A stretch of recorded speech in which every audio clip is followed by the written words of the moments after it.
and there are 4 of me. Hey everyone, it's Paul Bertorelli reporting for Aviation Consumer, coming to you in genuine quad division. Well, not really, I just made that up.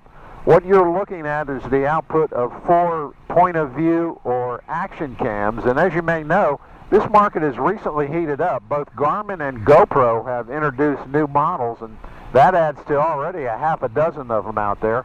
And aviation is a target market for these cameras, so in this video we're going to take kind of a 10,000 foot view, well, more like an 800 foot view, I am in a Cub after all, of these cameras. And it used to be that if you wanted a point of view camera, you bought a GoPro and you were happy, but the choices are a lot more complicated than that.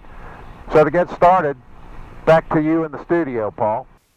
Well, we all know that Facebook and YouTube are virtually bottomless pits of video demand, and that probably explains why there are so many of these POV cameras on the market. And we don't have all of them, and that doesn't even include cell phone cameras.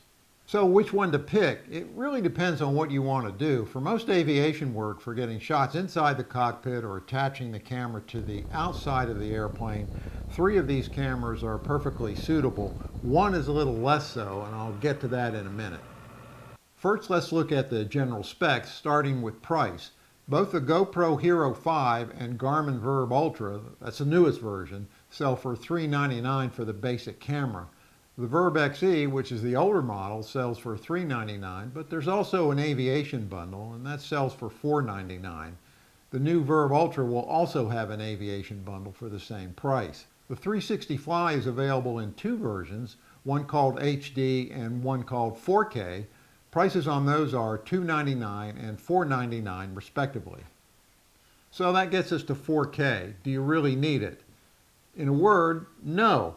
Well, maybe. If you've got a 4K television or a 4K monitor and you can see the footage that these cameras produce in all their high resolution glory, well then go for it. Otherwise, the 4K files are going to be a lot larger than the 1080p files. Video editors tend to have trouble with them, and the computer just generally chokes on them. So for my purposes, I give 4K a pass. The Hero 5 and Verb Ultra both offer 4K, and the Ultra also has what you might call half 4K at 2.7K. These are nice to have if you have access to 4K displays, but 1080p, which all the cameras have, will likely be more than adequate for most of us. And the SD cards will hold plenty of footage so that the files will just be a lot easier to handle. Now on to operability. Anyone with past experience with GoPro cameras will tell you 2 things. The camera menus can be frustrating if not entirely obtuse, and everyone has a collection of inadvertent selfies because the shutter button got bumped or the mode button got accidentally switched from video to still. Not exactly technology's brightest moment. Well, I guess we should give thanks to the gods of consumer electronics because GoPro has straightened this out on the Hero 5. This top button will record a video whether the camera is on or not, and holding it down will snap a photo. It's pretty handy. The menu system is much simplified and streamlined, and better yet, you can walk through it with a touchscreen control that actually works. You can pretty easily switch through camera modes, resolutions, and frame rates without a lot of screwing around and missteps. There's also a smartphone app to run this camera, and in my experience, it works a lot better than the previous version did. With the app running on an iPhone, you can see some of the command options, and there's also a streaming viewer that really works well in real time. Mechanically, the GoPro 5 is a bit of a mixed bag. They've done away with the seal case the previous models had in favor of this rack-type case. The camera itself is waterproof down to 10 meters. That sounds good, but for that to work, this side door has to be in place. Well, no problem there, but you'll have to remove it if you want to charge the camera in its case. For aviation use, this is probably okay, but it's not the most elegant design. Also, the Hero 5 uses a USB-C cable. Now, that's an emerging standard, but it's not a common cable, so you're going to have to carry around a special cable for charging the GoPro Hero 5. So in the Verb Ultra 30, Garmin is taking a serious run at GoPro, and the cameras are really very similar. The previous Verbs, like the Elite and the XE, are waterproof without a case. For the Ultra, Garmin followed the GoPro example and made a smaller camera, but with a waterproof case. Like the Hero 5, it has touchscreen driven menu control and accepts commands easily without a lot of false starts. The feature I most like about the Verb is this. Rather than a button for the record command, the Verb uses a toggle, and you can turn this on even when the camera itself isn't powered up, so you can grab a quick recording. That means there's no chance of an uncommanded start, as was common with the older GoPros. If you've ever used one, you know what I mean. And from the technology run amok department, both of these cameras, the Ultra 30 and the GoPro Hero 5, have voice control. And the way that works on the Ultra 30 is like this. Okay, Garmin, start recording. And the recording starts. Now on the GoPro Hero 5, if you want to mark the footage, you just say, that's sick, and it marks the footage for you.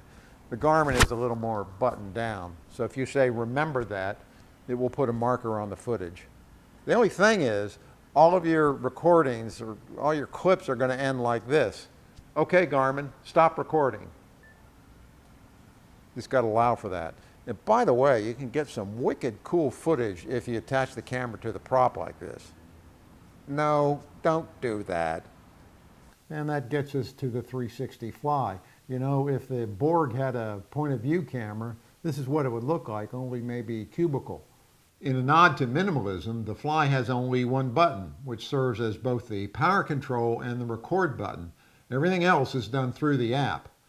The Fly is what's called a 360-degree camera, and I can show that better than I can explain it.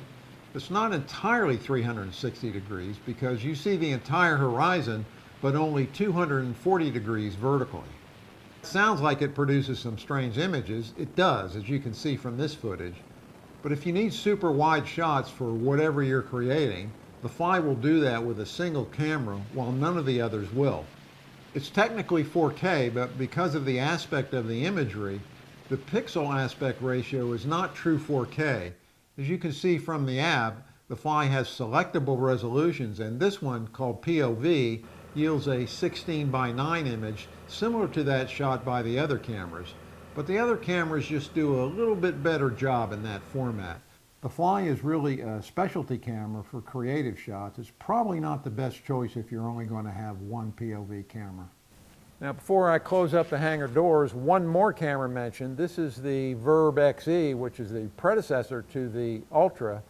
At $399, it's a really credible camera, terrific imagery, but it doesn't have 4K and it doesn't have a viewer screen. So if I compare this to the Ultra 30, I think I'm going to go with the Ultra 30 at the same price.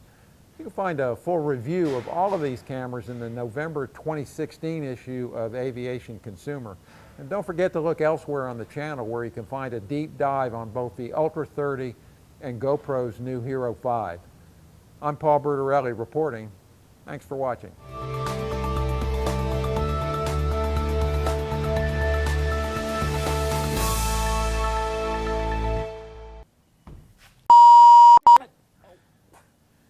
Let's see, now I got to try to land with 4 cameras plastered to the windshield. Whose idea was this?